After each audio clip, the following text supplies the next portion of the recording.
What's going on, everybody? Welcome back to another review of Game 2 of the San Antonio and OKC series.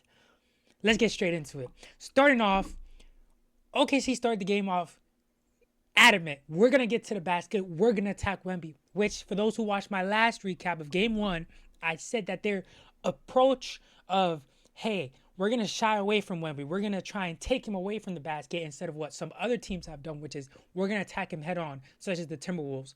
Hey, we know Wemby's going to block our shots. He's going to block shots, but we can't let that deter us from attacking the rim. So you saw immediately Shea Gilgeous-Alexander and others on OKC's roster started to tone off by attacking the paint, attacking Wemby. Like, hey, you're going to block some. You're not going to block them all. I thought OKC's defensive plan on Wemby was incredible. This time Isaiah Hartenstein was able to actually play, and the way they used him is genius. They said, "Hey, Isaiah Hartenstein, he's a bigger body.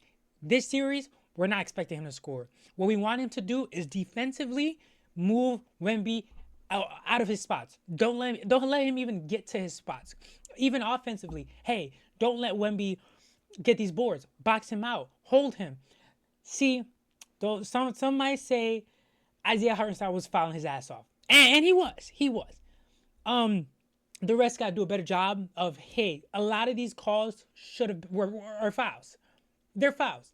Isaiah Hartenstein 90% of the game was just holding Wemby, which, okay, if that's what the refs are going to allow, if they're going to allow that contact, I need Wemby to be just as aggressively with Isaiah Hartenstein. He needs to be just as physical. He was out physical tonight. And if you want to be to get your first championship at 22, you can't allow yourself to be out physical by nobody. No one. He started off really bad. I think he had 3 points in the first quarter. Slow game. He wasn't aggressive.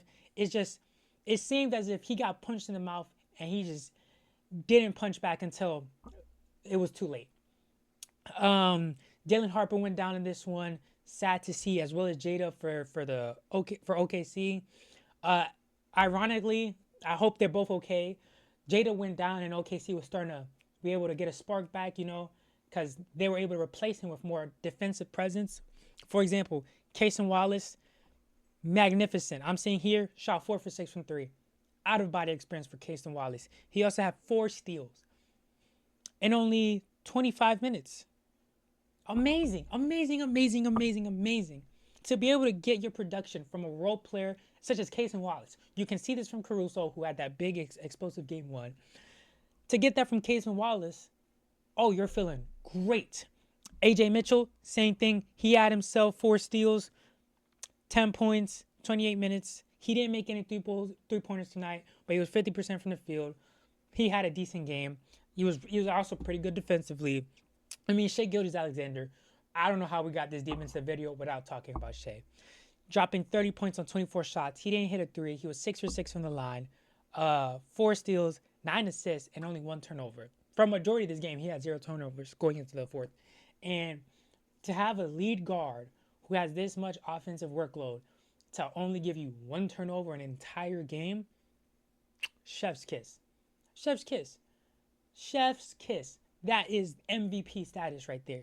To be able to get that much production without turning the ball over, which is one of Shea's greatest attributes. Some are going to say his scoring, his inside the arc, his mid-range.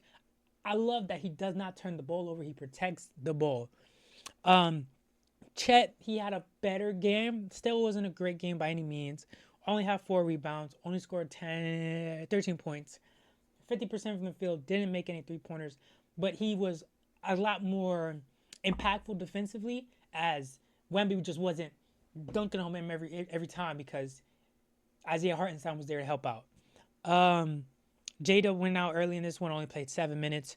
Lou Dort set the tone immediately with a 3-point. That was his only 3-pointer of the game, but that just set the tone of, hey, Lou Dort started off. I'm gonna get 2 feet in the paint. We want Wemby to sink on me so I could kick it out and hope my guys hit shots. And tonight, for the most part, they hit shots. They shot 36% from 3. That's as good as you can get if you're OKC. Um, Moving on to the Spurs side of things, I already said Wemby offensively wasn't aggressive. He has to be more aggressive in game three. Um, 17 rebounds. He's gonna get boards. He's 7'5". Amazing. He's able to close out positions. Looking here, the Spurs got barely any bench production. I mean, their starters, Dylan Harper only gave you 12 points, and it was frustrating me before Dylan Harper went down. He had so many good-looking opportunities.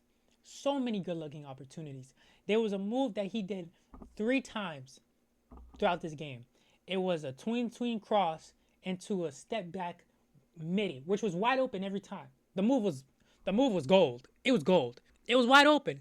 Yet he just couldn't make the wide open shot. And we give him grace. He's a rookie. To even start as a rookie and play at this stage is incredible in its own. But you got to make those shots.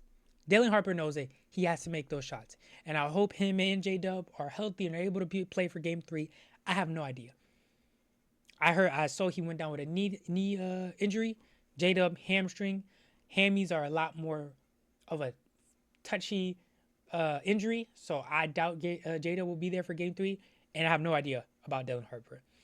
Stephon Castle in this game, 9 turnovers, 8 assists to 9 turnovers. I mean, I did say last video, I don't think Stephon Castle's gonna have 11 turnovers, and he didn't, but he had 9. He has to protect the ball, and I understand himself, he's a year 2 player, a lot of offensive workload. His holding the ball and keeping the ball safe isn't his specialty already, but you gotta get better with that, man. And there was plenty of opportunities where playmaking was necessary and he didn't deliver. Offensively, in terms of scoring, amazing. Amazing. He kept the Spurs in the game because Dylan Harper wasn't making shots and Wemby wasn't aggressive. So he kept them in the game, and I'll give him hats for that. But a problem that the Spurs had in this game, 21 turnovers, and most of these turnovers were live ball turnovers. They're giving OKC what they want. They want to turn you over, and better yet, they want it to become defense to offense. Once they're able to turn you over and get an easy layup on the other end, that neutralizes Wemby's defensive impact. Because Wemby, again, he's 7'5". He can't run from the dunker spot all the way to the other end of the court. Not faster than Shai Gilgeous-Alexander or Alex Caruso. So you're not only neutralizing your best player's asset, his defense, you're also just shooting yourselves in the foot and giving the opposing team exactly what they want with a cherry on top. The 3-point shooter in this game, wishy-washy. Devin Vassell, 6 for 12 from 3. He was great tonight offensively. He had a lot of open looks. OKC was pretty adamant that, hey, we'll give him these looks. We'll live with it. We don't want Wemby to get started, because if Wemby gets started, he's going to do us like he did game 1, and we don't want that. And I mean, for Devin Vassell to shoot 50%, he answered. Julian Champagnie 1 for 7 in this game from 3. Just terrible. He had a play where, if I remember correctly, it was Harrison Barnes pushed Isaiah Joe. It was a foul, but the refs weren't going to call a foul if Julian Champagnie had just hoisted up the shot, because it would have been his shot would have been in motion. But he wasn't confident with his shot because he hasn't made one all game, and he's like, So he took a sidestep pound dribble to rehoist the shot, and then the refs called it. I mean, that's just stuff that's just the lack of experience from this young Spurs team. Harrison Barnes telling him, man, you got to shoot it. If you shot it, they wouldn't have called it. But because you extended the play, they called it. Simple things like this, kicking themselves in the foot, not confident in their shot. You can tell when Wemby he doesn't have it going. A lot of these guys, they lack the confidence. A lot of these guys, they're like, oh, we're down. Wemby's not scoring. Who's going to score? You can see it. The only two people who showed, hey, I'm not scared of this adversity, I don't care that we're down, was Stephon Castle and Dylan Harper. And Stephon Castle was a little too unafraid, because that ball was just coming out his hands at every possession. And Dylan Harper, he just wasn't making shots. Um, my original prediction of Spurs in 6 doesn't change. I mean, they were able to take a game at home. OKC played great. They played great. Uh, AJ Mitchell to finally become more impactful after only like 4 points in game one. Isaiah Hartenstein to actually stay on the court and not get played off the court, and just the coaching by Mark Dayton. Every time the Spurs were making a comeback or starting a run, he'd call a timeout, cool them down. Every time they would come out, the Spurs would come out of an out of play timeout, he'd make sure, hey, whoever's gonna score is not gonna be Wemby. I'll let Harrison Barnes beat us. I'll let Julian Champagnie beat us. Hell, I'll even let Stephon Castle beat us, but not Victor Wembanyama. And it worked.